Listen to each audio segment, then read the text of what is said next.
Thank you, and everybody, thank you very much for coming.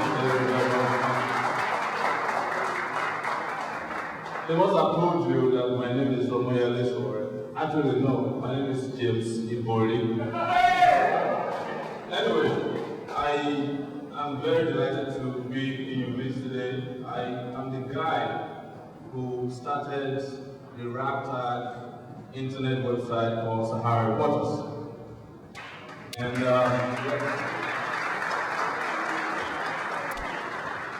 I was told when I was coming here that I'm going to talk about journalism. I want to disabuse your minds that I'm not a journalist. I have never been a journalist, and I do not intend to become a journalist.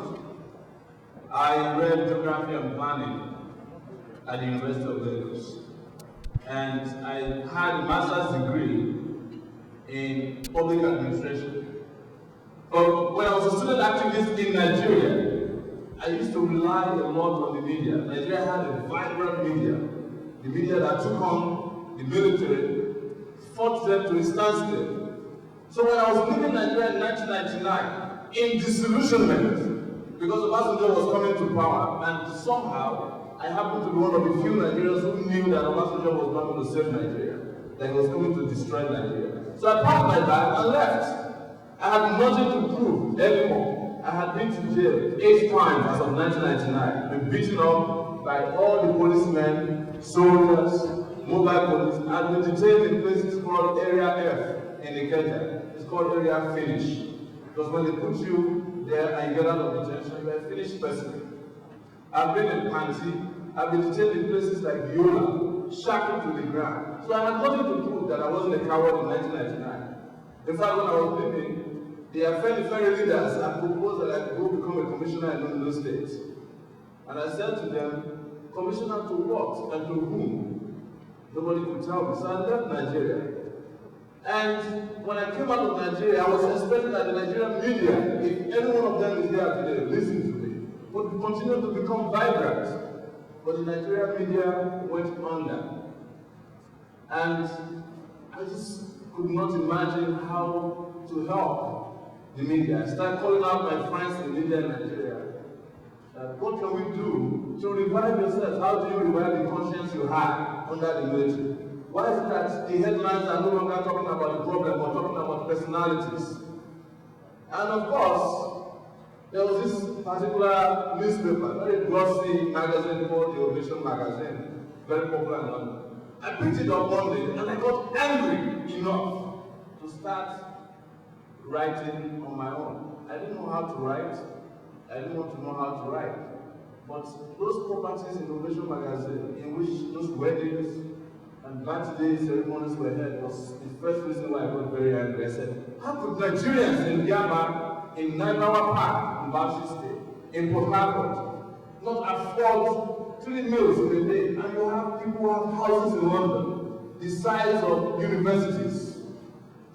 And they celebrate them in this glossy magazine, and Nigerians don't do anything about it. So I started mobilizing my friends. I said, how about we begin to look at even the Nigerian laws themselves, which is that public officials have no right to have accounts abroad while they are in public office. How come they have all these massive houses?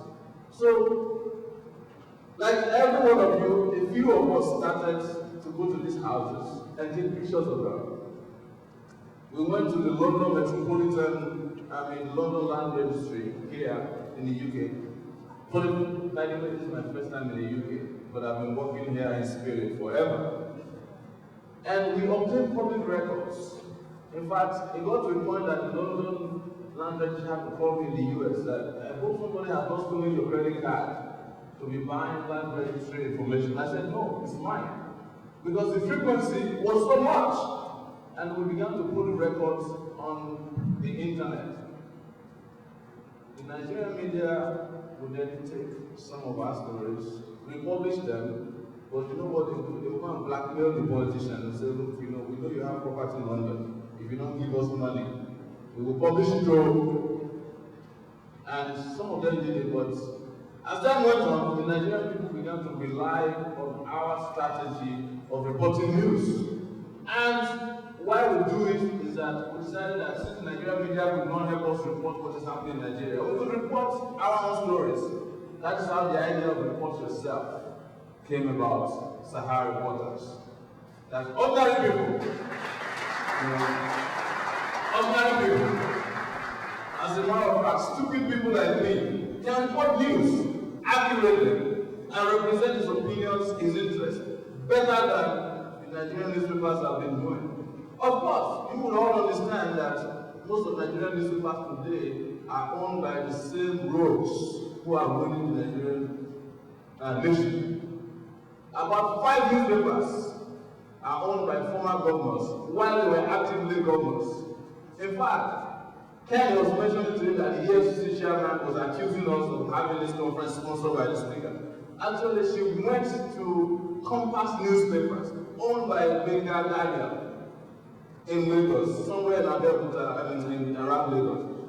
And she took picture embracing Benga Daniel conspicuously. That's just like the FBI embracing the chief of the mafioso.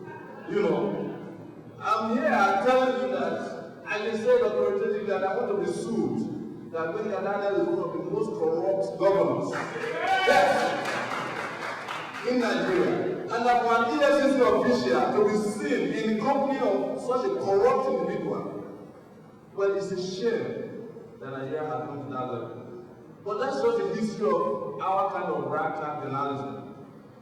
For those of you who have never been to Saharareporters before, I advise you to go there and feed your soul with a story at home about what is going on in Nigeria and outside of Nigeria. We do this not because we are seeking glory. We do this not because I want to win the Nobel Prize. No. I'm doing this because I want to reclaim the dignity of myself. I want to reclaim my pride as a human being. I want to reclaim my place in the country called Nigeria. And I want to refuse to remain abroad in exile forever. I want to refuse to be a taxi driver, but as a matter of fact, I can be a professor in the University of Lagos, where I graduated. I want to continue to refuse to be intimidated by either Obasanjo or Yar'adua or any member of the Nigerian oligarchy who continue to occupy our spaces illegally. If you go to Saharareporters, you will see that we refuse to mention yar'adua and president in the same sentence. Because for us, it's a oxymoron to call somebody who didn't win an election a president. And the sad part of it is that Nigeria had 10 years of so-called democratic rule. I am one of the people who refuse to call it democracy, I call it morondocracy. That is government of morons by the morons. And part of why we are doing this is that I have said that we have to, at a point, leave the internet and go on our feet. So what we are here doing in London today, I'm hoping that one day we will have the courage to do it in Abuja, at the Eagle Square, to say, look, we have suffered enough, that we've had 50 years of nonsense called independence, in which we have no economic, no social, or any political independence, either from our own local colonizers or from even the colonial masters themselves. Because somebody came here and spoke about the Niger Delta. The Niger Delta is a conundrum for one simple reason, and that's the simple reason that the people who colonized us before 1960, who claimed they left after 1960, left behind some of our own eternal white